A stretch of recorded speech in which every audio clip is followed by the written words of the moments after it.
হাকিমুল উম্মত মুজাদ্দিদুল মিল্লাত শাহ আশরাফ আলী থানভী রাহমাতুল্লাহি আলাইহি বলেন, প্রতিটা মানুষের নিজের জীবনের হিসাব প্রতিদিন নেওয়া উচিত। আজকে আমার দ্বারা কয়টা গুনার কাজ হলো, আমার দ্বারা কয়টা সওয়াবের কাজ হলো, আমি কয়জনকে সালাম দিলাম, কয়জনকে আমি উপকার করলাম, সাহায্য করলাম। আমি যদি রাতের বেলায় 10টা মিনিট নিজের জন্য এই কাজটা করি, আমার হিসাব বের হয়ে যাবে আগামীর জন্য কতটুকু সওয়াব আমি জমাতে পারলাম। সেই জন্য কেউ যদি মুত্তাকি হতে চায়, জীবনের হিসাব গ্রহণ করতে হবে, আগামীর জন্য সম্পদ পাঠাইতে হবে। এখন কেউ যদি মুত্তাকি হয়, আল্লাহ ভীতি অর্জন করে তাকওয়াওয়ালা যদি হয়ে যায়, তার তো লাভ দুনিয়ায়ও আছে, আখিরাতেও আছে, ঠিক কিনা বলেন? এই চিন্তা যখন মানুষের মধ্যে আসবে, আমার আল্লাহ দেখে ভালো বন্ধুদের সাথে চলবে, নিজের হিসাব নিজে গ্রহণ করবে, স্বর্ণযুগের মানুষের গুণগুলা তাদের মধ্যে চলে আসবে। এই কথা তো বাস্তব। স্বর্ণযুগের নিম্ন শ্রেণীর মানুষগুলার ভিতরে যেই খোদা ভীতি ছিল, আজকের যুগের বড় বড় বুজুর্গদের মধ্যেও সেই খোদা ভীতি নাই। ওয়াযাক্কির ফাইন্নায যিকরা তানফাউল মুমিনিন। আল্লাহ রাব্বুল আলামিন বলেন, নবী হে, আপনি নসিহত করেন, ওয়াজ করেন, উপদেশ দেন। কেন নসিহত করা হবে, কেন ওয়াজ করা হবে, কেন উপদেশ দেওয়া হবে? আল্লাহ তাআলা বলেন, ফাইন্নায যিকরা তানফাউল মুমিনিন। কেননা নসিহত, ওয়াজ, উপদেশ এটা মুমিনদের জন্য উপকারী। তাহলে এই নসিহতের মজলিস আমাদের জন্য উপকারী, ঠিক কিনা বলেন? আল্লাহ রাব্বুল আলামিন পয়গম্বরকে আদেশ করেছেন নসিহত করার আদেশ। কোরআনে আল্লাহ রাব্বুল আলামিন নসিহত করেছেন। শুধু তাই নয়, আমার আপনার নবী আমাদের জন্য অনেক নসিহত রেখে গেছেন। অগণিত নসিহত গুলার মধ্য থেকে আমি আপনাদের খেদমতে আল্লাহর নবীর জবান থেকে বের হওয়া 3টা নসিহতওয়ালা একটা হাদিস পাঠ করেছি। যদিও নসিহত মাত্র 3টা, কিন্তু এই 3টা নসিহত কোন মানুষ যদি নিজের জীবনের সাথে ফিট করে নিতে পারে, এই মানুষগুলা স্বর্ণের মানুষে পরিণত হয়ে যাবে। এই মানুষগুলা সূরাতে সিরাতে মানুষ থাকবে তা নয়, এই মানুষগুলা খাঁটি আল্লাহওয়ালা মানুষে পরিণত হয়ে যাবে। কারণ স্ট্রাকচার, আকৃতি যদি শুধু মানুষের থাকে, এটাকে মানুষ বলা যায় না, ওইটা মানুষের চাইতে খারাপ হয়, ঠিক কিনা বলেন?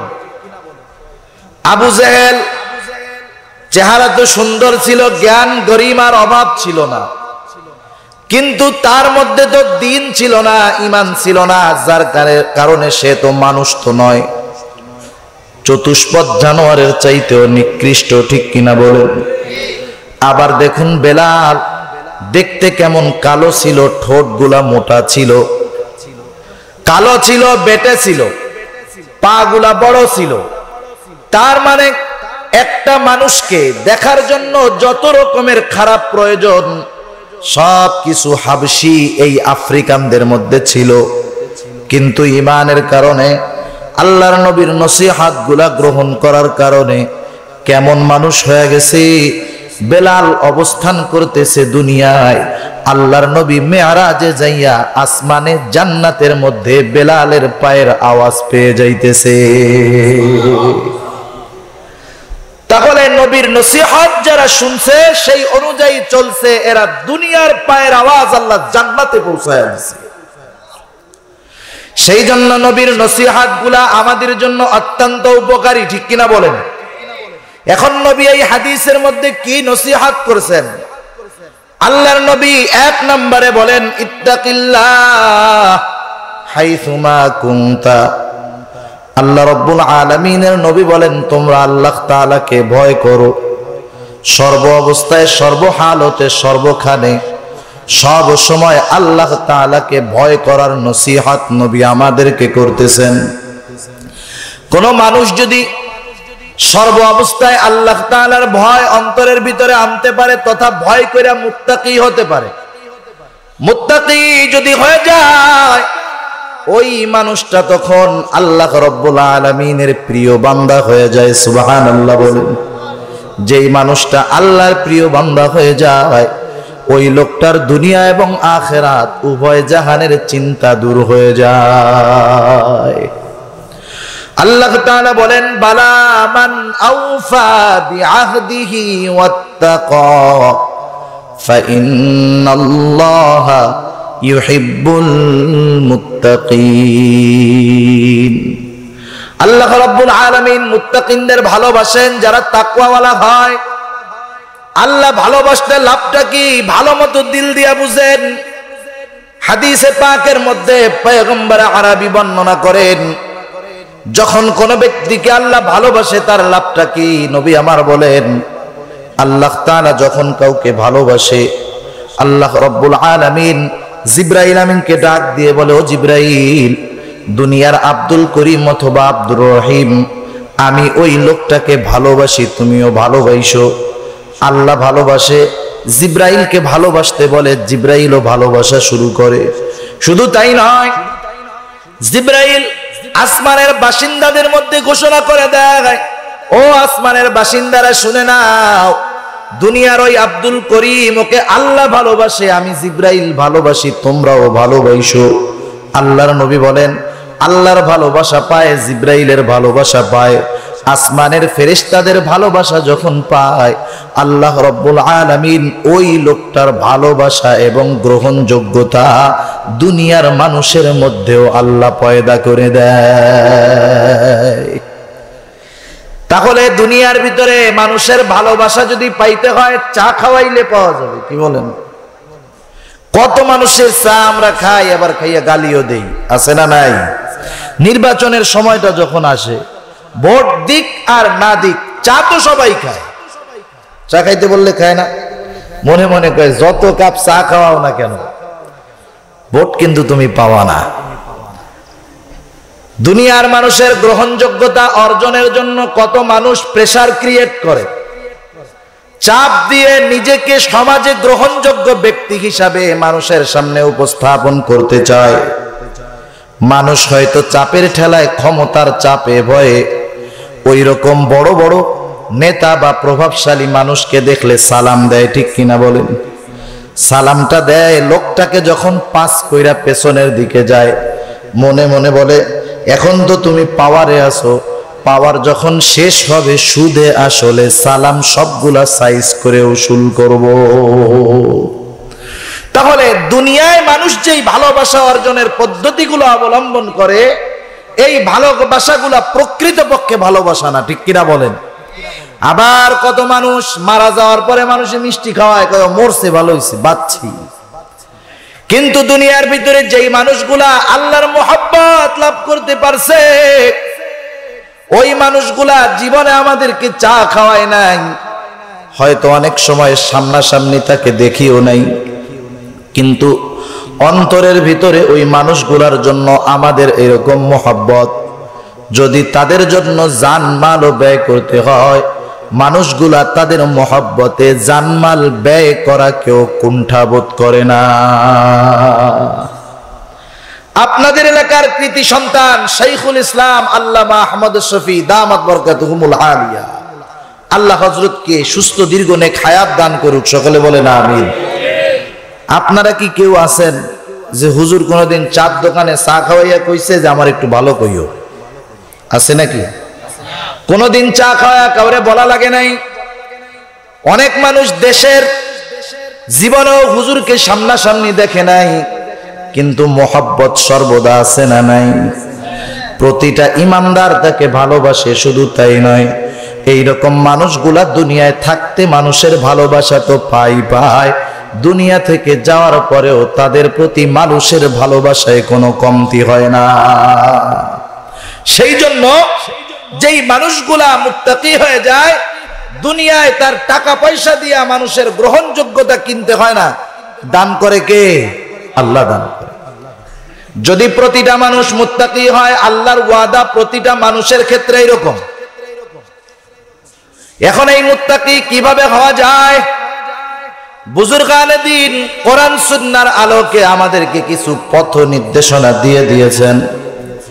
এই পথ নির্দেশনাগুলা যেই মানুষগুলা অনুসরণ করবে, সেই মানুষগুলার মুত্তাকি হওয়া তথা আল্লাহ ভীতি অর্জন করাটা সহজ হয়ে যাবে। যেই দিক নির্দেশনাগুলা আমাদেরকে বুজুর্গানে দ্বীন দেন, তার মধ্যে অন্যতম একটি দিক নির্দেশনা উপদেশ হলো, যদি কোনো ব্যক্তি মুত্তাকি হতে চায়, তার মনের ভিতরে সর্ব অবস্থায় এই চিন্তা রাখতে হবে, আমি যেখানে যাই, যা কিছু বলি, যা কিছু করি, দুনিয়ার মানুষ দেখুক বা না শুনুক, আমার আল্লাহ সব কিছু দেখে আর শোনে। আল্লাহ সব কিছু দেখে শোনে তো, কি বলেন? আল্লাহ রাব্বুল আলামিন কেমন শোনা শুনেন? আল্লাহ রাব্বুল আলামিন কেমন শোনা শুনে? আমি আপনি তো দূরের কথা শুনি না, কয়েকজন যদি একসাথে আমার কাছে কিছু বলে, আমি কারোটাই শুনবো না, খালি আওয়াজ আসবে। আল্লাহ তাআলা কেমন শোনা শুনেন? গহীন অরণ্যের ভিতরে যেখানে কেউ নাই, একটা পাতার উপরে যদি ক্ষুদ্র একটা পিপিলিকা চলে, পিপিলিকার চাইতেও ক্ষুদ্র প্রাণী আছে যেগুলা আমি আপনি একেবারে কাছ থেকেও দেখতে পারবো না, অনুবীক্ষণ যন্ত্রের প্রয়োজন হবে, এত ক্ষুদ্র প্রাণীও আছে। ওই প্রাণীটা যখন কোথাও চলে, ওই প্রাণী পা ফালানোর দ্বারাও কিন্তু আওয়াজ হয়। দুনিয়ার কোনো মেশিন ওই আওয়াজকে ক্যাচ করতে পারে না। ওই ক্ষুদ্র প্রাণীটার পায়ের আওয়াজটাও আল্লাহ তাআলা স্পষ্টভাবে শুনে। আল্লাহ রাব্বুল আলামিন কেমন দেখা দেখে? আমি আপনি তো সামনে দেখি, ডানে বামে তাও দেখি না, সামনের দুয়েরটাও দেখি না, পেছনেরটা দেখার তো প্রশ্নই আসে না। কিন্তু আল্লাহ তাআলা কেমন দেখা দেখেন? গভীর আমাবস্যার রাত, কুচকুচে কালো রাত, গহীন অন্ধকার। এই গহীন অন্ধকারের মধ্যে কালো কুচকুচে একটা পাথর, এই পাথরের উপরে কালো কুচকুচে ছোট্ট একটি প্রাণী। দুনিয়ার কোনো মানুষ এটা তো চোখ দিয়ে আলোবিহীন দেখা সম্ভব নয়। ওই গহীন অন্ধকার আমাবস্যার রাতে কিন্তু নিজের হাতটা চোখের কাছে নিয়েও দেখা যায় না, অথচ এত গহীন কালো। ওই কালো রাত্রির কালো পাথরের মধ্যে কালো পিঁপড়াটা আমি আপনি জিন্দেগিতেও দেখতে পারবো না, কিন্তু আমার আল্লাহ আমাকে আপনাকে যেমন ভাবে দেখেন, ওই কালো রাত্রের কালো পাথরের কালো পিঁপড়াটাকেও আল্লাহ অনুরূপ স্পষ্টভাবে দেখে। শুধু যে আল্লাহ বাহিরের গুলা দেখে, আমার আপনার ভেতরেরটা দেখে না, শোনেন না, এমন নয়।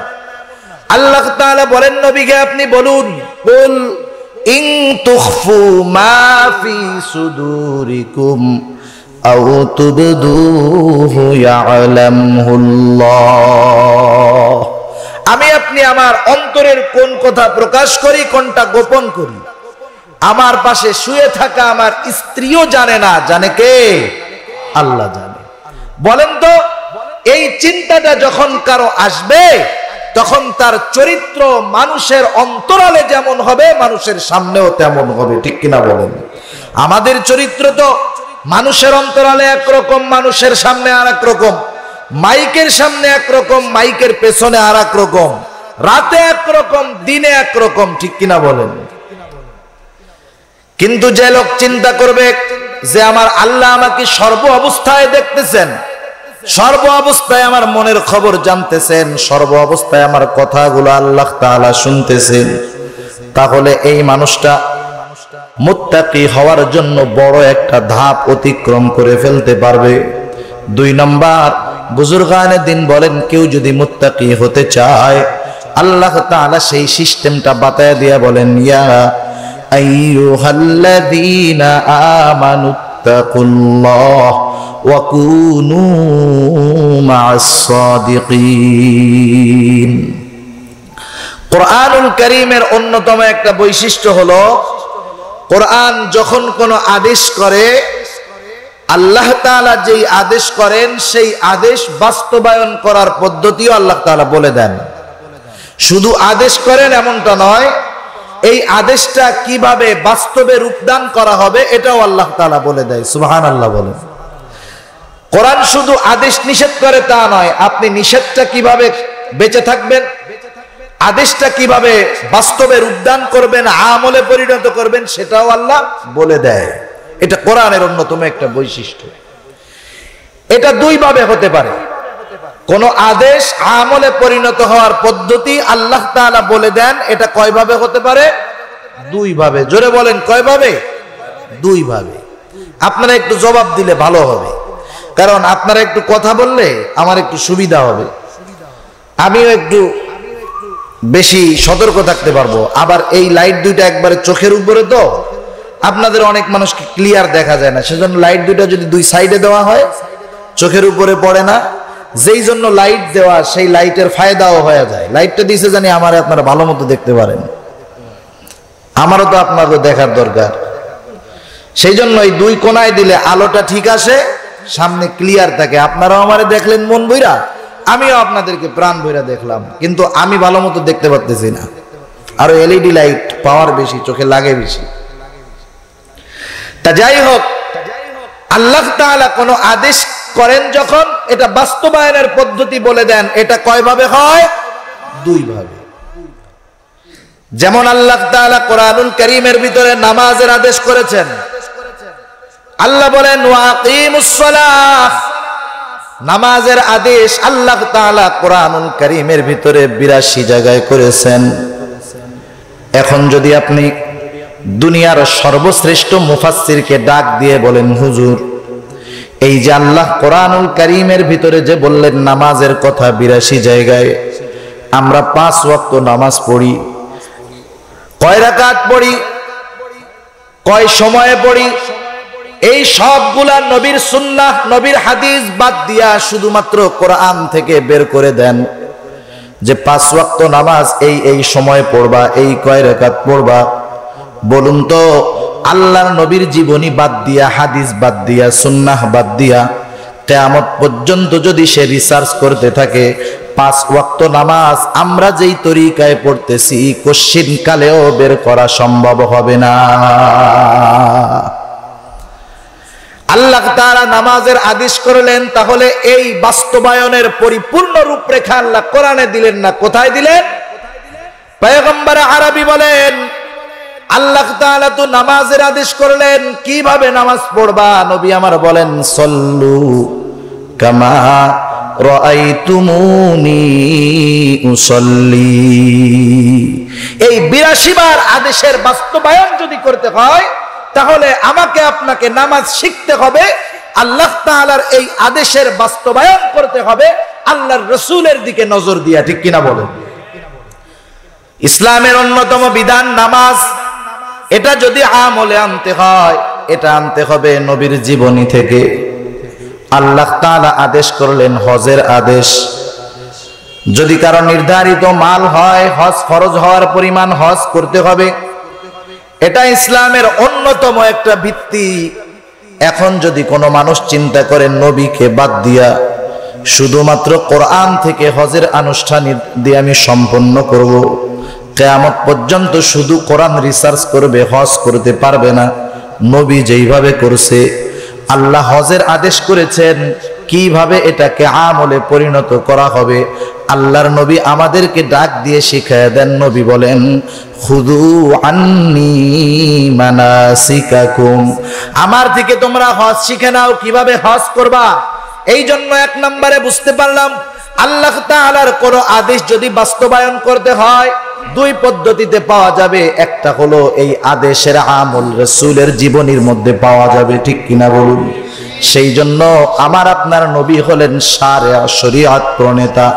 অনেক কিছু আমার আপনার সামনে আছে হারাম, ওটা কোরআনে নাই, কিন্তু ওটাকে আমার আপনার নবী হারাম করেছেন। অনেক কিছু আছে হালাল, যেটা আপনি কোরআনে পাবেন না, কিন্তু হাদিসে পাবেন, নবী হালাল করেছেন।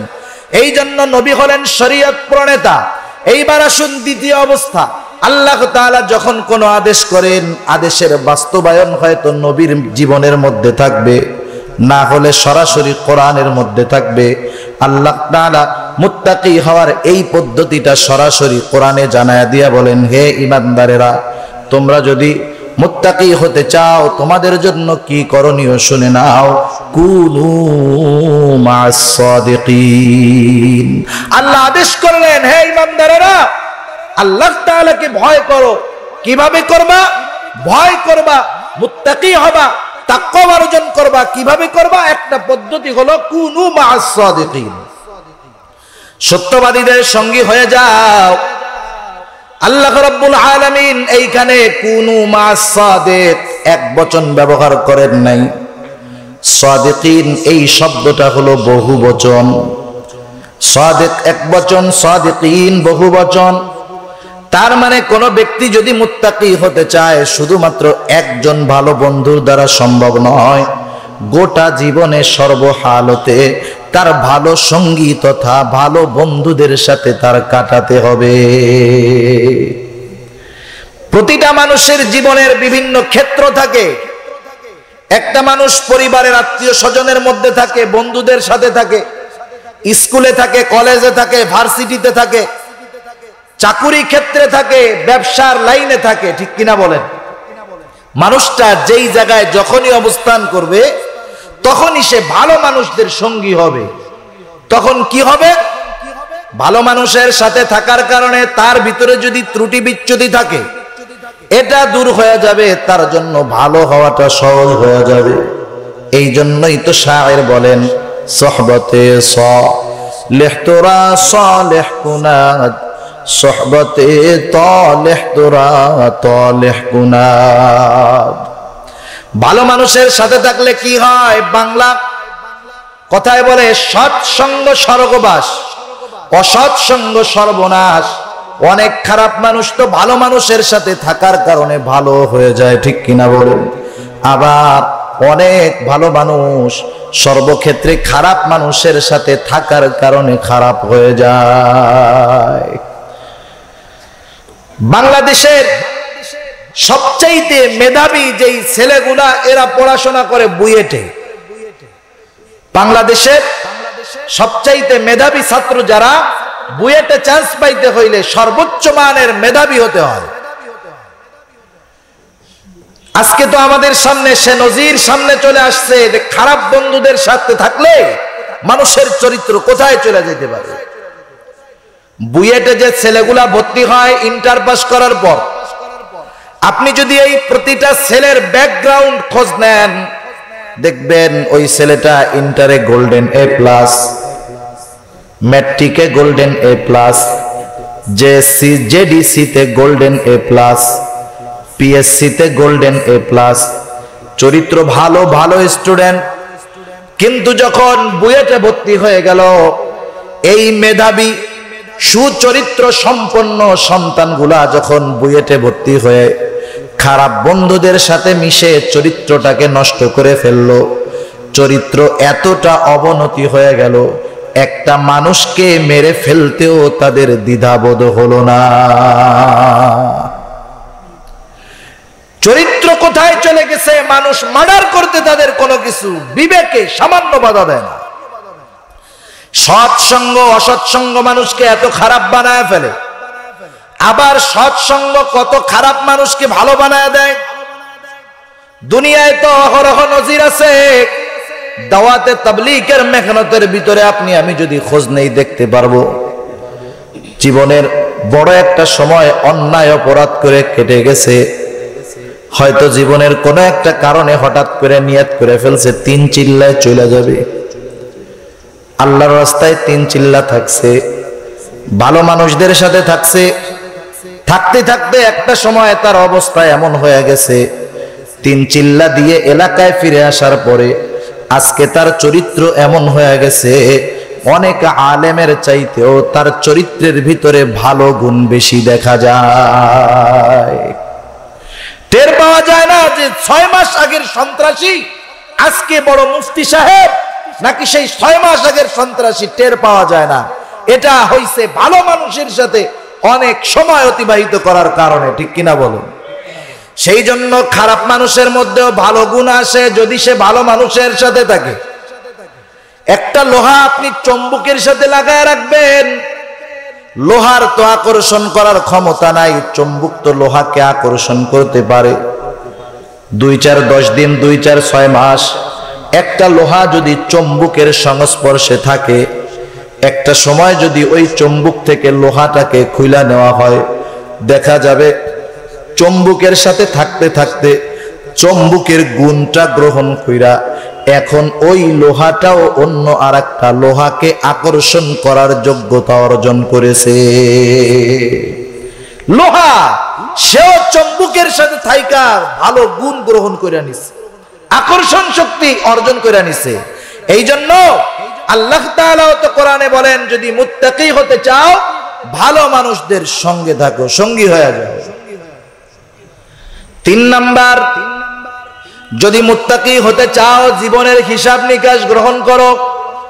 আল্লাহ রাব্বুল আলামিন বলেন, ইয়া আইয়ুহাল্লাযীনা আমানুত্তাকুল্লাহ ওয়াল তানজুর নাফসুম মা কদ্দামাত লিগাদিন ওয়াত্তাকুল্লাহ। মানুষ যে ব্যবসা করে, চাকুরি করে, প্রতি মাসে কেউ বা প্রতি সপ্তাহে কিছু টাকা ভবিষ্যতের জন্য সংরক্ষণ করে, ঠিক কিনা বলেন?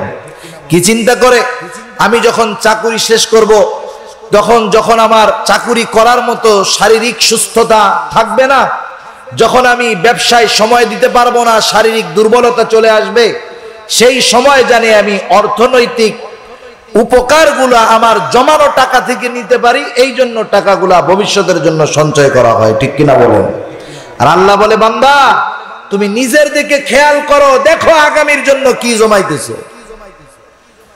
তুমি তো অনিশ্চিত আগামীর জন্য টাকা জমাচ্ছ। যেই লোকটা ভবিষ্যতের চিন্তা করে টাকা জমাইতেছে, এই লোকটা হয়তো ওই টাকা দিয়ে উপকার গ্রহণ করতে পারবে না, হয়তো তার আগেই মালাকুল মউত আইসা তাকে দুনিয়া থেকে নিয়ে যাবে, ঠিক কিনা বলুন? এই জন্য দুনিয়ার যেই আগামী সেটা হলো অনিশ্চিত, মৃত্যুর পরবর্তী যেই আগামী সেটা হলো সুনিশ্চিত। আল্লাহ বলেন, তুমি সেই সুনিশ্চিত আগামীর জন্য কি পাঠাইতেছো, এটা নিজের কাছে নিজে হিসাবটা গ্রহণ করো। দুনিয়ার ভিতরে যেই দোকানদার প্রতিদিনের হিসাব প্রতিদিন করে, সে হলো আদর্শ দোকানদার। এক ছেলে, তার বাপ বিদেশ থেকে 5 লক্ষ টাকা দিছে যে বাবা তুমি ব্যবসা করো, 5 লক্ষ টাকা। ছেলে তো 5 লাখ টাকা দিয়া একবারে দোকান ভরা ফেলছে, অনেক মালামাল, কিন্তু তার নিয়মতান্ত্রিকতা ঠিক নাই। কয় টাকা বিক্রি হলো, কয় টাকা বাকি গেল, কয় টাকার মালামাল রাখলো, এগুলার কোনো হিসাব তার নাই। দেখা গেল কি 1 বছর পরে দোকান ঠিকই আছে, মাল তো কিছুই নাই, দোকানে শুধু চায়ের কয়েকটা কাপ আর কেতলি আর পানের বাটা ছাড়া কিছু নেই, ঠিক কিনা বলো? 1 বছরে 5 লাখ টাকার পুঁজি খতম। কেন? ব্যবসা করছে, কারে কি দিছে, কি কিনছে, কি বিক্রি করছে, ওর হিসাব ওর কাছে নাই। অথচ আমার দেখা অভিজ্ঞতা আপনাদেরকে বলি, আমাদের অঞ্চলে এক ব্যক্তি 100 টাকার পুঁজি নিয়ে ব্যবসা শুরু করছে, মাত্র 100 টাকার পুঁজি। আল্লাহ তাআলা সেই লোকটাকে এখনো বাঁচায় রাখছে, সুস্থ আছে। একটা সালার চট, সালার বস্তার উপরে নিজে ওই মালগুলা নিয়ে বসতো। সহনশীলতার সাথে, হিসাবের সাথে ব্যবসা করতে করতে আমার তো মনে হয় আজকে তার দোকানে 1 কোটি টাকার উপরে মাল আছে। কারণ দোকানদার যদি রাতে হিসাব করে যে আমি আজকে কয় টাকা বিক্রি করলাম, এটা যদি কন্টিনিউ হিসাব করে, এটা বের করা সম্ভব। কয় টাকা বাকি দিছে লেখা রাখছে, কয় টাকার মাল আজকে কিনছে লেখা রাখছে। এগুলা যখন আলাদা করবে, তার আজকের বিক্রির পরিমাণটাও বের হয়ে যাবে। ওর হিসাব হবে, আজকে আমার 5,000 টাকা বিক্রি, 500 টাকা গেছে বাকি, মাল কিনছি 4,000 টাকার, তার মানে 500 টাকা তার বাকি আছে, 5,000 টাকা তার বিক্রি হয়েছে। তার মাল কিনছে 4000 টাকার, হিসাবটা ক্লিয়ার তার। আগামী দিন সে প্রস্তুতি নিবে, আমার বিক্রিটা বাড়াতে হবে, বাকিটা কমাতে হবে। এই ধারাবাহিকতায় সে যদি তার ব্যবসাকে বজায় রাখতে পারে, পুঁজি অল্প হতে পারে কিন্তু এক সময় তার ব্যবসা আলোকিত হয়ে যাবে। এই জন্য বুজুর্গানে দিন বলেন, প্রতিটা মানুষের উচিত তার জীবনের হিসাব নিজে নেওয়া। হাকিমুল উম্মত মুজাদ্দিদুল মিল্লাত শাহ আশরাফ আলী থানভী রাহমাতুল্লাহি আলাইহি বলেন, প্রতিটা মানুষের নিজের জীবনের হিসাব প্রতিদিন নেওয়া উচিত। আজকে আমার দ্বারা কয়টা গুনার কাজ হলো, আমার দ্বারা কয়টা সওয়াবের কাজ হলো, আমি কয়জনকে সালাম দিলাম, কয়জনকে আমি উপকার করলাম, সাহায্য করলাম। আমি যদি রাতের বেলায় 10টা মিনিট নিজের জন্য এই কাজটা করি, আমার হিসাব বের হয়ে যাবে আগামীর জন্য কতটুকু সওয়াব আমি জমাতে পারলাম। সেই জন্য কেউ যদি মুত্তাকি হতে চায়, জীবনের হিসাব গ্রহণ করতে হবে, আগামীর জন্য সম্পদ পাঠাইতে হবে। এখন কেউ যদি মুত্তাকি হয়, আল্লাহ ভীতি অর্জন করে তাকওয়াওয়ালা যদি হয়ে যায়, তার তো লাভ দুনিয়ায়ও আছে, আখিরাতেও আছে, ঠিক কিনা বলেন? এই চিন্তা যখন মানুষের মধ্যে আসবে, আমার আল্লাহ দেখে, আমার আল্লাহ দেখে ভালো বন্ধুদের সাথে চলবে, নিজের হিসাব নিজে গ্রহণ করবে, স্বর্ণযুগের মানুষের গুণগুলা তাদের মধ্যে চলে আসবে। এই কথা তো বাস্তব। স্বর্ণযুগের নিম্ন শ্রেণীর মানুষগুলার ভিতরে যেই খোদা ভীতি ছিল, আজকের যুগের বড় বড় বুজুর্গদের মধ্যেও সেই খোদা ভীতি নাই। কেমন ছিল এই জামানার মানুষগুলা আমরা তো জানি অনেক। খলিফাতুল মুসলিমিন হযরত ওমর রাদিয়াল্লাহু তাআলা আনহুর জামানা, হযরত ওমর কয়েকজন সাথীকে নিয়ে বের হইছে, মরুভূমিতে পথ চলতেছে, তৃষ্ণা পায়া বসছে, পানির তৃষ্ণা। দেখতেছেন একটা রাখাল তার ছাগলের পাল নিয়ে ফিরতেছে। হযরত ওমরকে রাখাল চিনে না। হযরত ওমর রাখালকে ডাক দিয়ে বলতেছে, ও রাখাল, তোমার ছাগল পালের মধ্যে যদি দুগ্ধপোষ্য কোনো ছাগল থাকে আমাদেরকে দাও, আমরা একটু তার দুধ পান করে তৃষ্ণা নিবারণ করি। তৎকালীন আরবের নিয়মটা ছিল এই রকম, ছাগল মালিকেরা অধিকাংশ ক্ষেত্রে রাখালকে অনুমতি দিয়ে দিত, যদি কোনো মুসাফির ছাগলের দুধ পান করতে চায়, কোনো প্রকার বিনিময় ছাড়া মুসাফিরকে দুধ পান করাবা। রাখাল এই কাজটা তখন করতে পারবে যখন তার মালিকের অনুমতি থাকবে, কিন্তু স্বাভাবিক বেশিরভাগ মালিক এরকম অনুমতি দিয়াই দিত। খাচ্চর মার্কা কিছু লোক যদি থাকে তারা হয়তো দিত না। রাখালকে যখন হযরত ওমর বললেন দাও, রাখাল বলে, ও মুসাফির, আমার মালিকের অনুমতি নাই, এই জন্য আমি তোমাকে দুধ পান করানোর জন্য কোনো ছাগল দিতে পারবো না। দুনিয়ার নিয়মটা তো এরকম, যখন আপনি স্বাভাবিকভাবে কোনো প্রস্তাব দিবেন, যদি ফলাফল না আসে, এবার তাকে আপনি লোভনীয় অফার দিবেন, এটাই তো নিয়ম।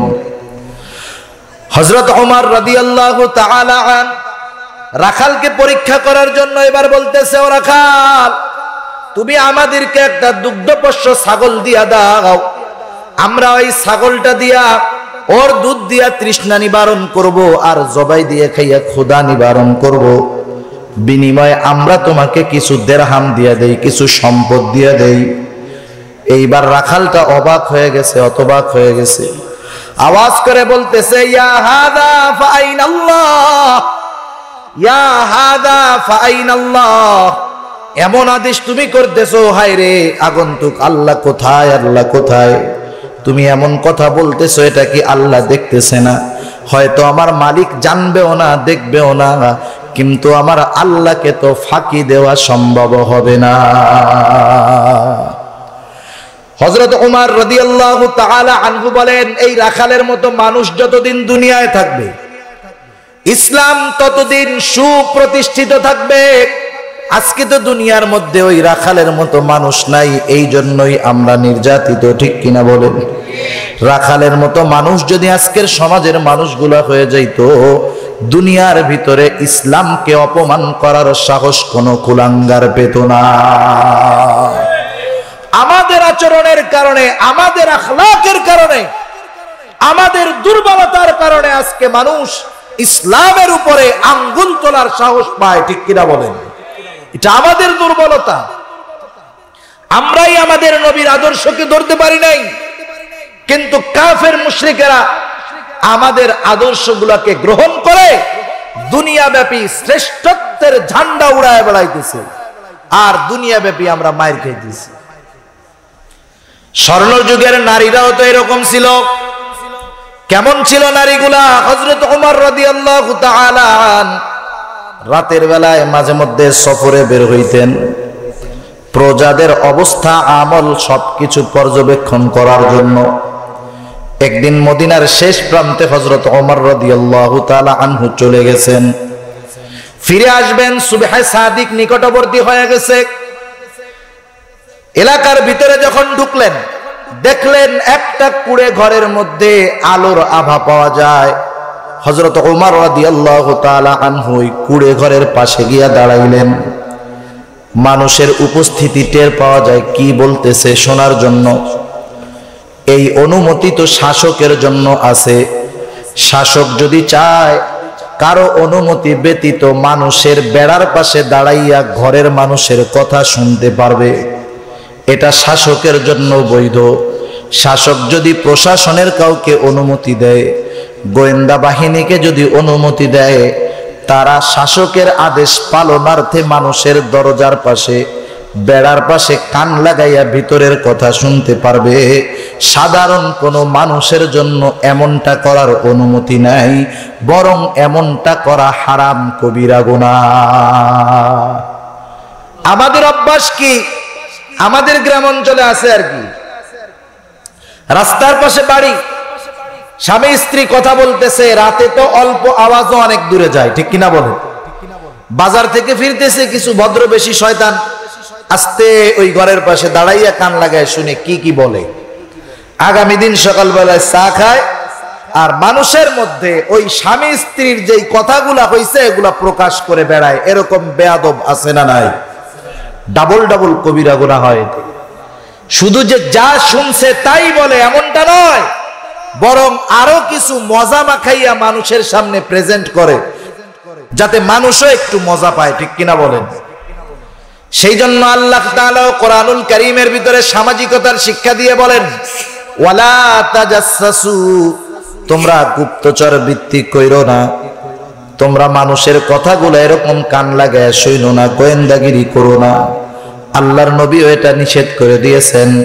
যাই হোক, হযরত ওমর রাদিয়াল্লাহু তাআলা আনহু তো খলিফাতুল মুসলিমিন, প্রজার অবস্থা তো তার জানার প্রয়োজন। পাশে দাঁড়াইছেন, বুঝতে পারলেন ভিতরে দুইজন মহিলা আছে, হয়তো একজন মা একজন মেয়ে।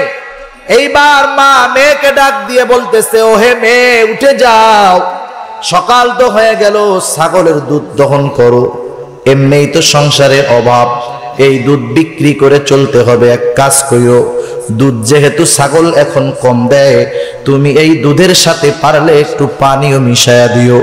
মেয়েটা বলতেছে, ও মা তুমি কি বলো? খলিফা ওমর দুধের সাথে পানি মিশাইতে মানা করছে। মা বলতেছে, এই রাতে খলিফা ওমর কোথা থেকে আসবে জানবে না। মেয়েটা বলে, মা খলিফা ওমর হয়তো জানবে না, দেখবে না, কিন্তু আমার আল্লাহ তাআলার চোখকে কিন্তু ফাঁকি দেওয়া যাবে না। হযরত ওমর এই ঘটনা শুনে চলে গেছে। সকালবেলায় মা মেয়েকে ডাকাইছে। মা মেয়ের তো পরাণের মধ্যে পানি শেষ। রাতের বেলায় মা মেয়ে এই কথা বলছে, সকালে খলিফা ডাকছে।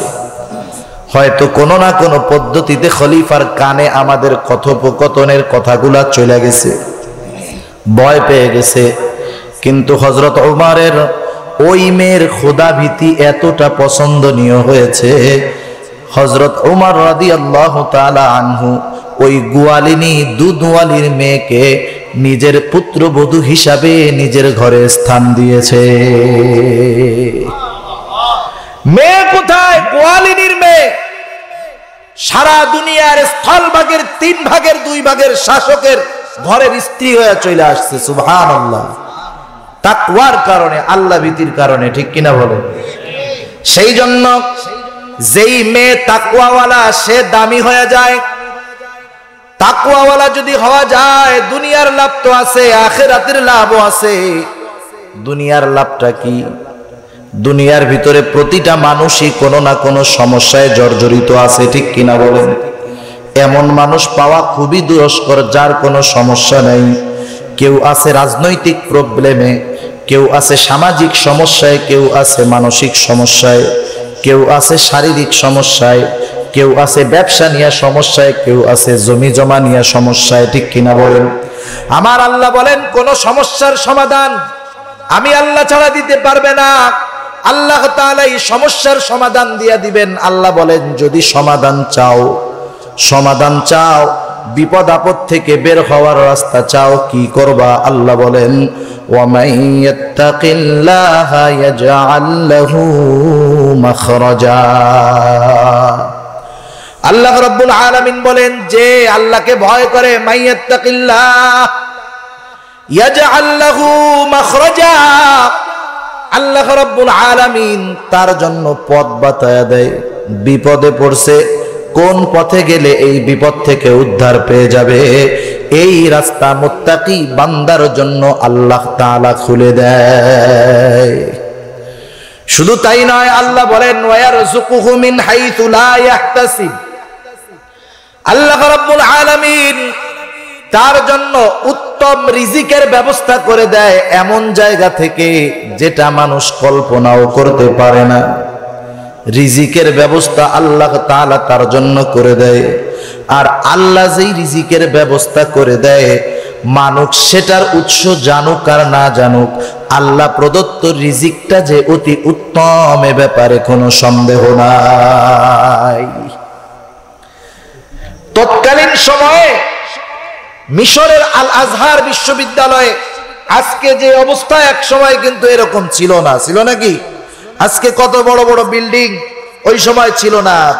সারা দুনিয়ার বড় বড় প্রতিষ্ঠানগুলো এক সময় ছিল না এরকম। ডালিম গাছের নিচে দেওবন্দ মাদ্রাসার শুরু হয়েছে, আজকে কত ভবন।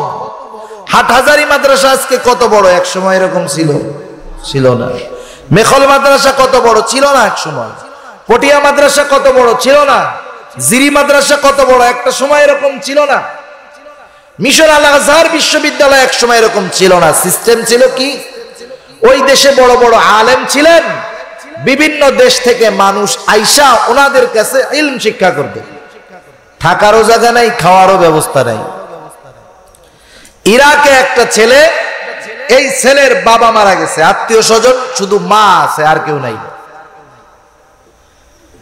একদিন এই মাও মারা গেছে। ছেলেটার বয়স 17-18 বছর, যুবক মানুষ,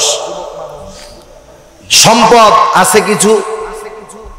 যখন কারো কেউ থাকে না, তখন ভূমিদস্যুদের নজর ওই ভূমিগুলার দিকে যায়, ঠিক কিনা বলেন? ছেলেটা চিন্তা করতেছে মানুষের নজর এই দিকে পড়ার আগে এই সম্পদ দিয়ে এমন কিছু সম্পদ আমার অর্জন করতে হবে যেই সম্পদটা কোনো মানুষ কাইড়া নিতে পারে না। এই চিন্তা করে সম্পদ যা ছিল বিক্রি করে ফেলছে। নিয়ত করছে মিশরে চলে যাব, ওইখানে গিয়া আলেমদের সাথে গিয়া দ্বীন ইলম শিক্ষা করব। সম্পদ কেড়ে নিতে পারবে, আমার জীবন গুলি করে হত্যা করে ফেলতে পারবে, কিন্তু আমার জ্ঞানকে কেড়ে নিতে পারবে না, ঠিক কিনা বলুন? গুলি করে জীবন কেড়ে নেওয়া যায়, নবীর মোহাব্বত কেড়ে নেওয়া যায় না। আজকে তো আমাদের দেশে গুলি করে নবী প্রেমকে দমায়া দেওয়ার চেষ্টা করা হইতেছে। সম্ভব? নবীর জন্য যেই জমিনে রক্ত প্রবাহ হবে, সেই জমিনের মানুষের মধ্যে নবীর মোহাব্বত আরো বাড়বে, ঠিক কিনা বলেন? সেই জন্য কিছু সম্পদ কেড়ে নেওয়া যায় না। ছেলেটাই চিন্তা করে মিশরে চলে আসছে। প্রতিদিন হুজুরের কাছে বৈশা দ্বীন ইলম শিখে, নিজে খায়, আর যেইখানে রাত সেইখানে কায়। বৈশা বৈশা নিজের টাকা দিয়া খায়। আমাদের গ্রামের ভাষায় বলে বৈশা খাইলে রাজার গোলাও শেষ হয়ে যায়। আর যদি খালি ক্যাসিনো খেলার অভ্যাস থাকে, কি বলেন, ক্যাসিনো চিনেন না? ডিজিটাল ভার্সন তাস খেলার, জুয়ার ডিজিটাল ভার্সন হলো ক্যাসিনো। এটার অভ্যাস যদি থাকে তো আরো জঘন্য। যাই হোক, ছেলেটার টাকা পয়সা শেষ, শোয়ার জায়গা আছে কিন্তু খাওয়ার কোনো কিছু নাই। একদিন গেছে, এক রাত অতিবাহিত হয়ে গেছে, পরের দিন গেছে, রাত অর্ধ রাত চলে গেছে, শুধু পানি খেয়ে আছে, ক্ষুধার যন্ত্রণায় দুর্বল হয়ে গেছে। ছেলেটা ক্ষুধার তীব্রতায় চিন্তা করতেছে যে রাত যখন গভীর হবে, মধ্যরাতের পরে আমি বাজারে যাব, বাজারে গিয়া আমি দেখব কোন মানুষ যদি তার কিছু পচা ফল ফালায়া থাকে, পচা তরকারি ফালায়া থাকে, পচা খাবার ফালায়া থাকে, ওইটা খাইয়া আমি আমার ক্ষুধা নিবারণ করব। আপেলের দোকানদার আপেলের 3 ভাগের 2 ভাগ পচা গেছে, ওইটারও তো রাইখা দিবে না, পরিষ্কার করে ফালায়া দিবে রাত্রে, ওইগুলা পাইলে খাবো।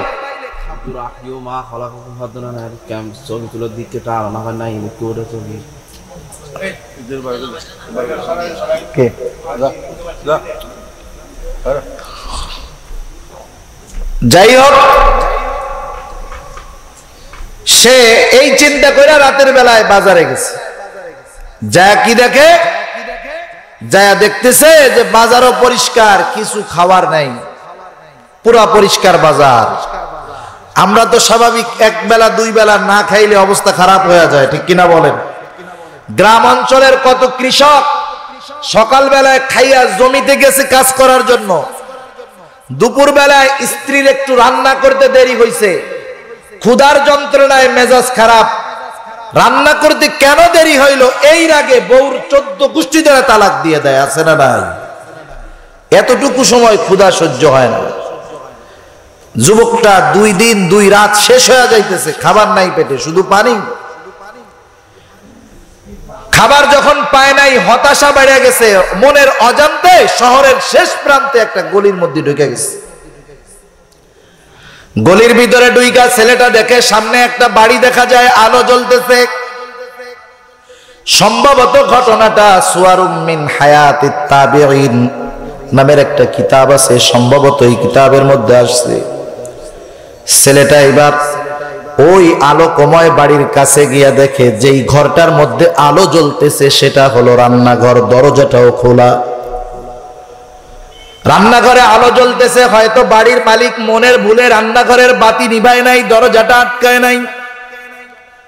ঘরের ভিতরে হরেক রকম খাবার দেখা যায়, হয়তো কোনো সম্ভ্রান্ত পরিবারের রান্নাঘর। খাবারটা দেখা ক্ষুধার তীব্রতা আরো বেড়ে গেছে, খাবার দেখা ক্ষুধার তীব্রতা বেড়ে গেছে। গ্রামের ভাষায় বলে, ঘুম মানে না ভাঙ্গা খাট, খিদা মানে না পান্তা ভাত, প্রেম মানে না জাত বেজাত। এটা গ্রামের মানুষ আগে বলতো, কিন্তু বাস্তবিক প্রমাণ অনেক সময় প্রতিজনের সামনেই আসে। ঘুম যখন ভালো মতো আসে তখন কিরকম খাট কিরকম বালিশ দেখার টাইম নাই, সোজাসুজি কাট ঘুম। খিদা যখন লাগছে, আপনি পরিপূর্ণ খিদার সময় যদি পান্তা পাতার মরিচ পান, সাথে যদি পেঁয়াজ পাওয়া যায়, যে জাত পেঁয়াজের মাশাআল্লাহ, তাইলে তো কথাই নাই, সমানে ডইলা নিয়ে যাবে, ঠিক কিনা বলেন? এখন তো সিস্টেম করার দরকার, পেঁয়াজ দিয়া ভাত না রান্না করে আপেল কিনা আপেল দিয়ে রান্না করার দরকার, কারণ পেঁয়াজের চাইতে আপেলের দাম হিসাবে কম।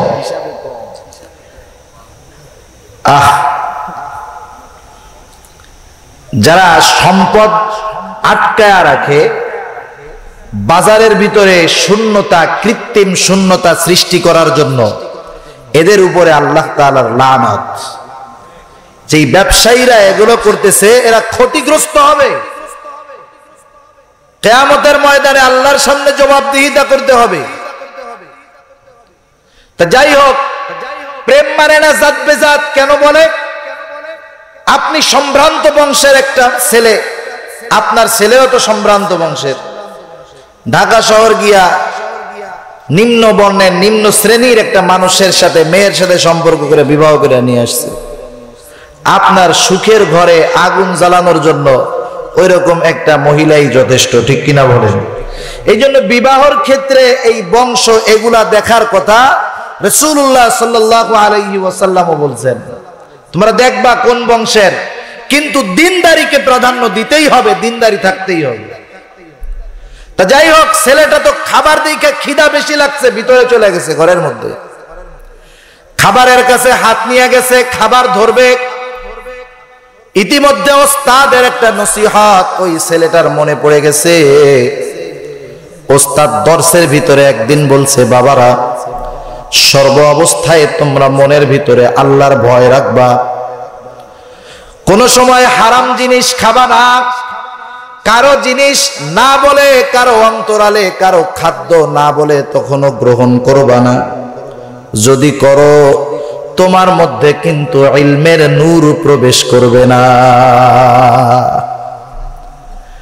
ইলমের নূর তোমার ভিতরে ঢুকবে না। ছেলেটা এবার চিন্তা করে, নিজের এলাকা ছেড়ে সব কিছু ছেড়ে মিশরে আসলাম, যেই জিনিসটা অর্জন করার জন্য সেটা যদি সামান্য খাওয়ার কারণে চলে যায়, এমন খাওয়ার প্রয়োজন নাই। আল্লাহর ভয়টা অন্তরে নিয়া তাকওয়ারে খাবার বানাইয়া নিজের মনকে বুঝাইয়া ছেলেটা ফিরে চলে আসছে, পানি খেয়ে ঘুমায় গেছে। সকালবেলায় ফজরের নামাজের পর ওস্তাদের দর্সের ভিতরে বসে গেছে। ওস্তাদ এইবার তাদেরকে পড়ানো শুরু করছেন। কিছু সময় পর একটা ছোট বাচ্চা আইসা ওস্তাদকে বলতেছে, ওস্তাদ, একজন মহিলা আপনার সাথে একটু কথা বলতে চায়। দূরে একটা পর্দানিশীন মহিলা দাঁড়ায় আছে। ওস্তাদ ওই মহিলার সাথে দীর্ঘক্ষণ কথা বলে দর্সে ফিরে আসছেন। যাওয়ার সময় ওস্তাদের চেহারার ভিতরে হাস্য উজ্জ্বলতা ছিল, কিন্তু আসার পরে চেহারার ভিতরে চিন্তার ছাপ। দীর্ঘ সময় ওস্তাদ চুপচাপ বৈশা আছেন, কোনো কথা বলেন না। সকল নীরবতাকে ভেদ করে ওস্তাদ হঠাৎ করে বলতেছে, এই তোমাদের মধ্যে কেউ আসো নাকি বিবাহ করবা? কোন ওস্তাদ শিক্ষক যদি ক্লাসের মধ্যে এই কথা বলে যে তোমাদের মধ্যে আসো নাকি কেউ বিবাহ করবা, কারো যদি তিনটা বিয়াও করতে মনে চায় ওস্তাদের সামনে বলবে, না ওস্তাদ কি বলেন, বিয়ার বয়স হয়েছে নাকি? ঠিক কিনা বলেন? এখন তো দেশের মানুষের বিবাহর বয়স হয় না। বিবাহর বয়স কবে হবে আল্লাহই জানে। ছেলে যুবক, বাপকে বলা হইলো ছেলেকে বিবাহ দেন না কেন? বাপ কয় ছেলে নিজের পায়েই দাঁড়াইতে পারে নাই, বিবাহ দিব কেমনে? বলে কি বলে না? অনেক যুবক মানুষ আছে, বলার দরকার। ছেলে নিজের পায়ে দাঁড়াইতে পারে নাই কেন? আপনার পা দিয়ে দাঁড়ায় নাকি? ওর তো দুই পাও ঠিকই আছে। না, কামাই করাই শিখে নাই, বিয়া করবে কি? এই ছেলে যৌবনের কারণে আপনি বিবাহ দেন নাই, বিবাহ দেওয়ার দায়িত্ব আল্লাহ আপনাকে দিয়েছেন। যুবক ছেলে মেয়ে, যুবতী মেয়ের বিবাহ দেওয়ার দায়িত্ব তার নিজের না, আল্লাহ দিয়েছে অভিভাবককে। আপনি বিবাহ দেন নাই, যৌবনের তাড়নায় ছেলেটা অন্যায় করতেছে, অপরাধ করতেছে, পরনারীর সাথে কথা বলতেছে, প্রেম করতেছে, জঘন্য অপরাধ জেনায়ও যদি লিপ্ত হয়, আপনি বাবা যদি তাহাজ্জুদ গুজারিও হন, ওই যুবক ছেলে অথবা মেয়েকে বিবাহ না দেওয়ার কারণে যেই অপরাধ ওরা করতেছে, ওই অপরাধের সমপরিমাণ গুনাহ আপনি তাহাজ্জুদ গুজার বাবার আমল নামায় আল্লাহ যোগ করে দিচ্ছে। সেই জন্য সাবধান, নিজে আগে বাঁচতে হবে, ঠিক কিনা বলেন? আর বিবাহ কেন দিবেন না? আল্লাহ তাআলা বলেন, তুমি কি অভাবের ভয়ে বিবাহ দাও না? আল্লাহ বলেন, ইয়াকুনু ফুকারা ইউগনিহিমুল্লাহ। বিবাহ ইখলাসের সাথে দিবা। বিবাহ একটা ইবাদত, ইবাদত মনে করে যদি বিবাহ দাও, রাসূলের আদর্শ অনুসরণ করে যদি বিবাহ দাও, যদি অভাব থাকে সেই অভাব দূর করে সচ্ছলতা দিবেন কে? কিন্তু চিটাগাংয়ের বিয়ে হবে না, সিলেটের বিয়েও হবে না। কারণ এই দুই জেলার বিভাগের ভিতরে লক্ষ লক্ষ কোটি কোটি টাকা অপচয় করা হয়। বিবাহকে ট্রেডিশন বানানো হয়, বিবাহ অপচয়ের দুয়ার মানুষকে খুলে দেয়। কিছু বাবা তো মেয়ে বিবাহ দিতে গিয়ে নিজেরও যায়, সুদের বোঝাও মাথার উপরে চাইবা বসে, ঠিক কিনা বলেন? সেই জন্য চিটাগাংয়ের বিবাহের ইতিহাস আর সিলেটের বিবাহের ইতিহাস শুনলে আর কইতে গেলে আমারই কান্না চলে আসে। অবস্থা কি! মেয়ে পক্ষ ছেলে পক্ষ এক জালেম, মেয়ে পক্ষ কত বড় মাজলুম। হায় আল্লাহ, আল্লাহ সবাইরে সহি বুঝ দেখ, সকলে বলে না আমিন। এত টাকা ব্যয় করেও শান্তি হয় না। চট্টগ্রাম জেলা ডিভোর্সের ক্ষেত্রে প্রথম স্থান অধিকার করে, কি হলো দিয়ে? সেই জন্য বিবাহ ইবাদত, ইবাদতকে রাসূলের পদ্ধতি মতো যদি না করা হয় সেখানে শান্তি সম্ভব না। তা যাই হোক, ছেলেটারে বলতেছে বিবাহ করবা নাকি, কেউ কোনো কথা বলে না। ওই ছেলেটা তো যুবক, ওস্তাদ এইবার বলে এই ছেলে তুমি বিবাহ করবা। ছেলেটা বলে হুজুর কি বলেন, আমি নিজেই খাইতে পাই না, বিয়া কইরা কি খাওয়াবো? হুজুর বলতেছে বাবা তুমি চিন্তা করো না, এই যে মহিলাটা আমার কাছে আসছে, এই মহিলাটা হলো আমার একজন ভালো বন্ধুর স্ত্রী। আমার বন্ধু দুনিয়া থেকে চলে গেছে, মারা গেছে। মারা যাওয়ার আগে স্ত্রীর কাছে ওসিয়ত করে গেছে, আমার মৃত্যুর পরে মিশরের ওই আলেম, সে আমার বন্ধু, তার কাছ থেকে পরামর্শ নিবা, সে যেভাবে চলতে বলে তোমরা সেভাবে চলবা। ওসিয়ত করেছে, এই জন্য সেই লোকের স্ত্রী আসছে। আমি তাদের খোঁজ খবর জানলাম, জানতে পারলাম এই দুনিয়ায় মা আর মেয়ে ছাড়া তারা কেউ নাই। আল্লাহ তাআলা তাদের অনেক সম্পদ দিয়েছে। সমাজের ভিতরে যদি এমন হয় মা মেয়ে, মা আছে যুবতী একটা মেয়ে আছে, আল্লাহ তাআলা তাদের সম্পদও অনেক দিয়েছে, কিন্তু এই মা মেয়ের দুনিয়ায় অভিভাবক হিসাবে কেউ নাই। সমাজের অনেক মানুষরূপী হায়না জানোয়ারের কুদৃষ্টি তখন ওদিকে গিয়ে পড়ে, কারণ অভিভাবক নাই, বাধা দেওয়ার কেউ নাই। তা তুমি এক কাজ করো, তুমি যদি রাজি হও তার মেয়েটা যুবতী তোমার সাথে বিবাহ দিয়া দেই, তাহলে তাদেরও উপকার হবে আর তোমারও খরচের ব্যবস্থার চিন্তাটা কমে যাবে। ছেলেটাও চিন্তা করে হায় রে, ভালো একটা সুযোগ, আমারও তো দুনিয়ায় কেউ নাই, টাকা পয়সাও নাই, যদি বিবাহ হয় আমারও থাকার মতো একটা জায়গা হলো, আমার ইলম শিক্ষার যা প্রয়োজন সব কিছুর ব্যবস্থা হয়ে গেল। এই চিন্তা করে ছেলেটা বিবাহে রাজি। ওস্তাদ নগদ নগদ নিয়ে মেয়েটার সাথে মেয়ের বাড়িতে নিয়ে বিবাহ দিয়ে দিল। ছেলের রাইখা ওস্তাদ এবং কয়েকজন ছাত্র গিয়াছিল, চলে আসলো। 2-3 দিন পরে ছেলেটা ওস্তাদের কাছে আসছে, ওস্তাদের পাশে বৈশা ছেলেটা কান্না করতেছে। ওস্তাদ জিজ্ঞাসা করে, ও বাবা কেন তুমি কান্না করো, কারণ কি, মেয়েটা কি পছন্দ হয় নাই? যুবক ছেলে ওস্তাদকে বলতেছে, ওস্তাদ আমি যুবক মানুষ, ইচ্ছায় অনিচ্ছায় অনেক সময় পর নারীর প্রতি দৃষ্টি আমার চলে গেছে। আল্লাহর কসম করে বলি ওস্তাদ, আমার স্ত্রীকে আল্লাহ এত সৌন্দর্য দান করেছে, আমার 2 নয়ন কোনদিন এত সুন্দর নারী দেখে নাই। কান্না করো কেন? বউ ভালো শাশুড়ি খারাপ বলে না, শাশুড়িও ভালো। 2 দিন তার ব্যবহারে আমি এতটাই মুগ্ধ, আমার মনে হয় কেমন জানি আমি আমার মায়ের কাছেই আবার ফিরে আসছি। তাহলে কান্নার কারণ কি? মানুষের অশ্রু তো 2 ভাবে বের হয়, একটা হলো আনন্দের অশ্রু আর একটা হলো কষ্টের অশ্রু। আনন্দের কারণেও কিন্তু পানি বের হয় চোখ দিয়ে, দুঃখের কারণেও চোখ দিয়ে পানি বের হয়। সন্তানটা 10 বছর আগে বিদেশে গেছে, মা দেখে না, বাবা দেখে না। 10 বছর পর সন্তান ফিরে আসছে, সবার চিন্তা ভাই কি আনছে, চাচা কি আনছে, কিন্তু মা বাবার চিন্তা ওইটা না। কখন সন্তানের চেহারাটা দেখবে, উত্তপ্ত অন্তরটাকে সন্তানের চেহারার মাধ্যমে ঠান্ডা বানাবে। সবাই সবার চিন্তায় বিভোর।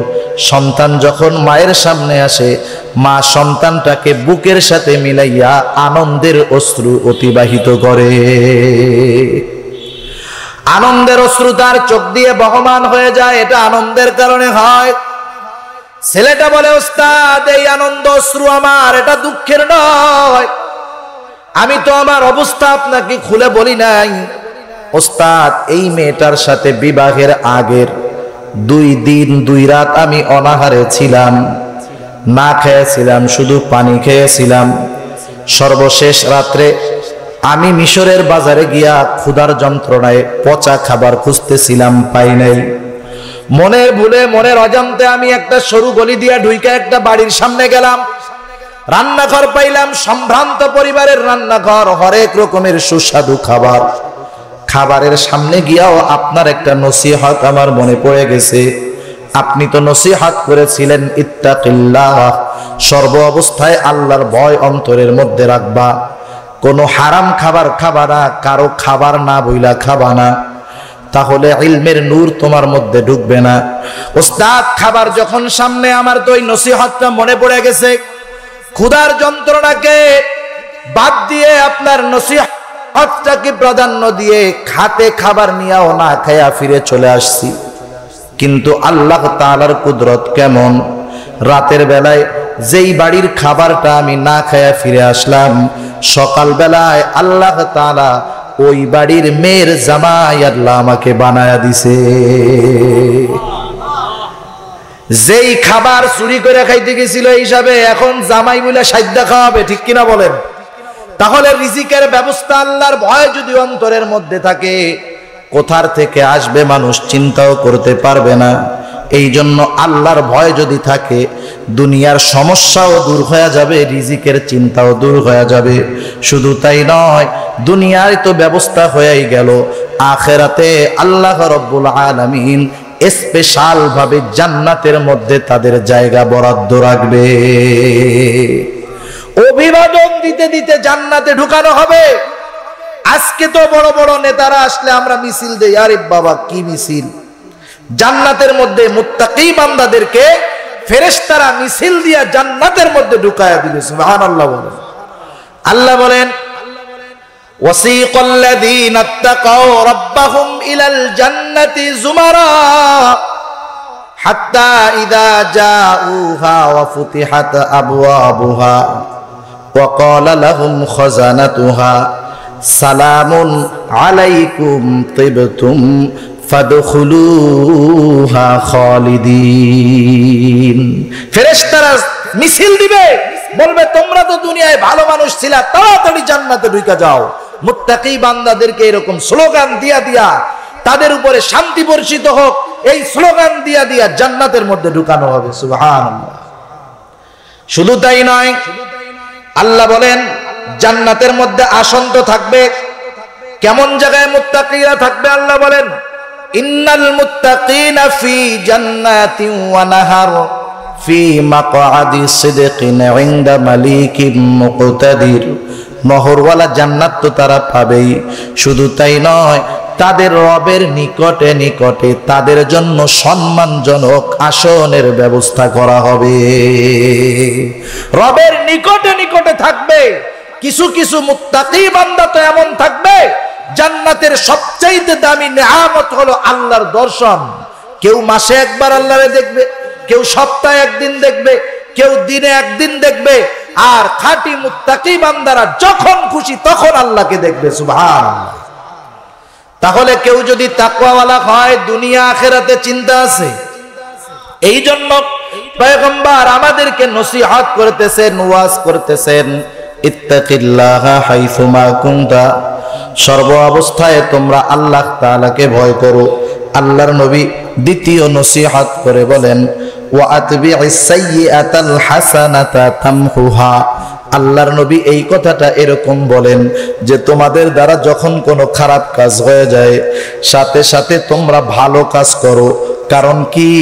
ভালো কাজ খারাপ কাজটাকে মিটায়া দেয়। একটা গুনাহ হয়ে গেল, গুনাহ, বনি আদমের তো গুনাহ হবেই।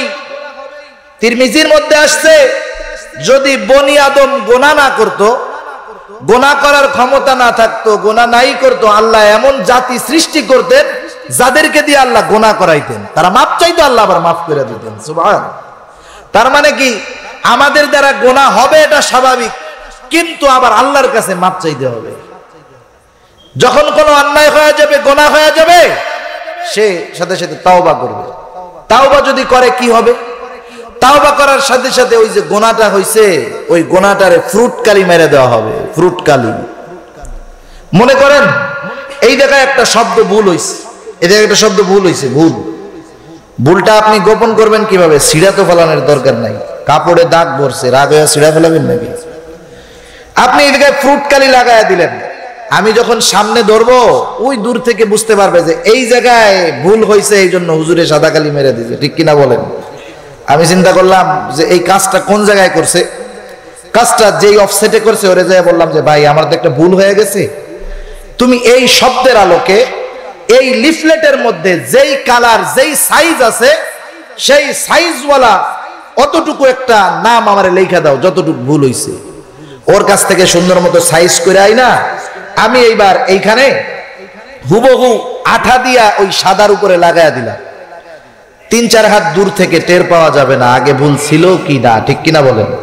আর যদি কালার ফটোকপিরে যায় বলি এই এটারে ফটোকপি কর, মূল কপি দিয়া কালার ফটোকপি 100 কপি বাইর করি, তাহলে আপনি কম্পিউটার দিয়েও টের পাবেন না যে এই জায়গায় একটা ভুল ছিল। আল্লাহ তাআলা কত সুন্দর সিস্টেম করছে। বুজুর্গানে দিন বলেন, যখন কোনো বান্দা গুনাহ করে, গুনাহ করার পরে তাওবা করে, গুনাহটা মিটা গেল, জায়গা তো ফ্রুট কালি দেওয়া, ফেরেশতারা দেখে টের পাওয়া যাবে যে এই জায়গায় মনে হয় গুনাহ ছিল। আল্লাহ বলেন এবার তুমি নেক আমল করো, ওই যে ফ্রুট কালির জায়গা আছে ওই জায়গাটা আমি আল্লাহ নেকি দ্বারা বইরা দিব। সুবহানাল্লাহ। এই কথা আল্লাহ কোরআনে বলেন, ইন্নাল হাসানাতি ইউযহিবনাস সাইয়্যাত যালিকা যিকরা লিয-যাকিরিন। আল্লাহ তাআলা বলেন নিশ্চয়ই ভালো কাজ খারাপ কাজটাকে মিটায়া দেয়, এর মধ্যে উপদেশ গ্রহণকারীদের জন্য উপদেশ নিহিত আছে। তাহলে আমার দ্বারা যদি আল্লাহ না করুক খারাপ কাজ হয়ে যায়, আমার দ্বারা ছোটখাটো গুনাহ হয়ে গেছে, আমি চিন্তা করব আজকে গুনাহটা কেন হইল, এই জন্য 5 টাকা মসজিদে দিব। গুনাহটা কেন হইল, 10 রাকাত নফল নামাজ পড়ব, তাওবার দ্বারা গুনাহটারে আমি মুইসা দিব, আর নেক আমলের দ্বারা ওই জায়গাটা আমি সওয়াব দিয়া ভরাট করে দিব। এটা তো বুজুর্গানে দ্বীনের নীতিমালা ছিল। মনের অজান্তে তাদের যদি কোনো গুনাহ ঘইটা যাইতো, সগীরা গুনাহ হোক, এই গুনাহটাকে কেন্দ্র কইরা নিজের নফসকে শাস্তি দেওয়ার জন্য নেক আমল করত। গুনাহ হইছে এতটুক, নেক আমল করত এতটুক। সেই জন্য আল্লাহর নবীও বলেন, যখন তোমাদের দ্বারা কোনো গুনাহ হয়ে যায় তোমরা নেকের কাজ করো, কারণ নেকের কাজ গুনাহটাকে মিটায়া দেয়। এরপরে 3 নাম্বার নসিহত নবী আমার বলেন, মানুষের সাথে উত্তম সদাচরণ করো। আল্লাহর নবী নিজে আদেশ করেছেন, আর নিজের আদর্শ আচরণ আখলাক কেমন ছিল। আল্লাহর নবী বলেন, বুইসতু লিউতাম্মিমা মাকারিমাল আখলাক। আল্লাহ রাব্বুল আলামিন আমার আপনার নবীকে দিয়া নবুয়তির সিলসিলা শেষ করেছেন, নবুয়তির দরজায় তালা লাগায়া দিছেন, পরিপূর্ণতা আল্লাহ দান করেছেন। আল্লাহর নবীর মাধ্যমে নবুয়তিকে পরিপূর্ণতা দান করেছেন। নবী আমার বলেন, আমি তো উত্তম আচরণের পরিপূর্ণতা দান করার জন্য প্রেরিত হয়েছি। প্রতিটা নবী উত্তম আখলাকওয়ালা ছিলেন, কিন্তু উত্তম আখলাকের পরিপূর্ণতা দানকারী ছিলেন না। কিন্তু আমার আপনার নবীকে দিয়া আল্লাহ তাআলা উত্তম আখলাকের পরিপূর্ণতা দান করাইছেন। এই জন্য আপনি যদি কোথাও খুঁজেন সর্বশ্রেষ্ঠ লজ্জাশীলকে, সব মাখলুকের মধ্যে সর্বশ্রেষ্ঠ লজ্জাশীল হলো আমার আপনার নবী, ঠিক কিনা বলুন? আপনি যদি খুঁজেন সবচাইতে দয়া কোন মানুষটার মধ্যে, আপনি খুঁজে দুনিয়ায় আমার আপনার নবী রহমাতুল লিল আলামিন ছাড়া কাউকে পাবেন না। আপনি যদি খুঁজেন দুনিয়ার ভিতরে সবচাইতে দানশীল ব্যক্তিটাকে, আল্লাহর কসম আমার আপনার নবী ছাড়া আপনি কাউকে পাবেন না। আপনি যদি খুঁজেন দুনিয়ার মধ্যে সবচাইতে আদবওয়ালাকে, আল্লাহর কসম আমার আপনার নবী ছাড়া আপনি কাউকে পাবেন না। সেই জন্য আখলাক তো একটা প্যাকেজ। ভালো আখলাকের এক একটা অংশ আছে, যেমন লজ্জা উত্তম আখলাকের একটা অংশ, দয়া উত্তম আখলাকের একটা অংশ, দানশীলতা উত্তম আখলাকের একটা অংশ, আদব উত্তম আখলাকের একটা অংশ। সব অংশের ভিতরে শ্রেষ্ঠত্ব অর্জন করেছে মুহাম্মাদুর রাসূলুল্লাহ সাল্লাল্লাহু আলাইহি ওয়াসাল্লাম। সেই নবী বলতেছে যে তোমরা মানুষের সাথে উত্তম সদাচরণ করো, এই আদেশ আল্লাহর নবী আমাদেরকে দিয়েছেন। এখন রবিউল আউয়াল মাস, স্বাভাবিক বিষয়টা এরকম, যেই মাসটাতে নবীর আলোচনা বেশি হয়, এই মাসটাতে নবীর আলোচনা বেশি হওয়ার কারণে মানুষের অন্তরে নবীর কথাটা বেশি ভেসে উঠে, ঠিক কিনা বলেন? সেজন্য আমার আপনার নবী কেমন ছিলেন এই বিষয়টা প্রতিটা মানুষের জানার দরকার আছে না নাই? একটা ওয়াজ মাহফিল থেকে আল্লাহর নবীর আদর্শ নিয়ে কথা বলে শেষ করা সম্ভব নয়। কারণ কি? কারণ আয়েশা সিদ্দিকা রাদিয়াল্লাহু তাআলা আনহার কাছে আয়েশা বলতেছে, সাহাবারা বলতেছে, আয়েশা আপনি আমাদেরকে আল্লাহর রাসূলের আখলাক সম্পর্কে কিছু বলেন। আয়েশা সিদ্দিকা রাদিয়াল্লাহু তাআলা আনহা বলে, তোমরা কি কোরআন পড়ো নাই? হ্যাঁ পড়েছি। তাহলে শুনে নাও, কানা খুলুকুহুল কোরআন। সুবহানাল্লাহ বলেন। কোরআন হলো রাসূলুল্লাহ সাল্লাল্লাহু আলাইহি ওয়াসাল্লামের আখলাক, আদর্শ। কেমন আদর্শ? আল্লাহ তাআলা বলেন, ওয়া ইন্নাকা লাআলা খুলুকিন আযীম। আল্লাহু আকবার বলেন। আল্লাহ তাআলা মহান চরিত্র আমার আপনার নবীকে দান করেছেন।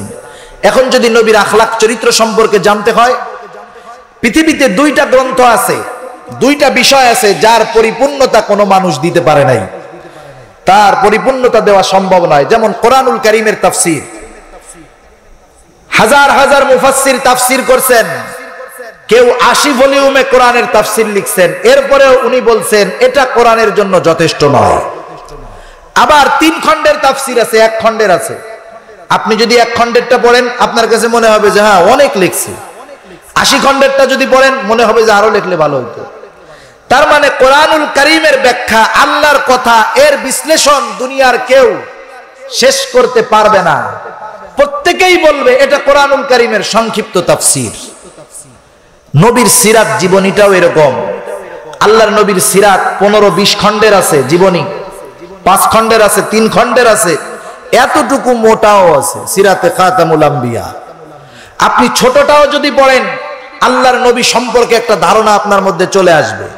যদি বেশি পড়েন আরো বেশি নবী সম্পর্কে জানতে পারবেন। দুনিয়ার নিয়মটা তো এরকম, আপনি একজনকে ভালোবাসবেন কখন? যার ব্যক্তিত্ব সম্পর্কে আপনি আমি জানতে পারবো, ঠিক কিনা বলেন? এই জন্য প্রতিটা মানুষের ঘরে কোরআনুল কারীমের গ্রহণযোগ্য তাফসীর থাকার প্রয়োজন এবং রাসূলুল্লাহ সাল্লাল্লাহু আলাইহি ওয়াসাল্লামের সিরাত জীবনী থাকার প্রয়োজন, ঠিক কিনা বলেন? শুধু নিজে পড়বেন না, আপনি আপনার ছেলেটাকে যদি আদর্শ ছেলে বানাতে চান, আপনি যদি ছেলেটাকে তার কৈশোরকে আদর্শ কৈশোর বানাতে চান, তাহলে আল্লাহর নবীর কৈশোর কেমন ছিল এটা ছেলেদেরকে দিয়ে পড়াবেন।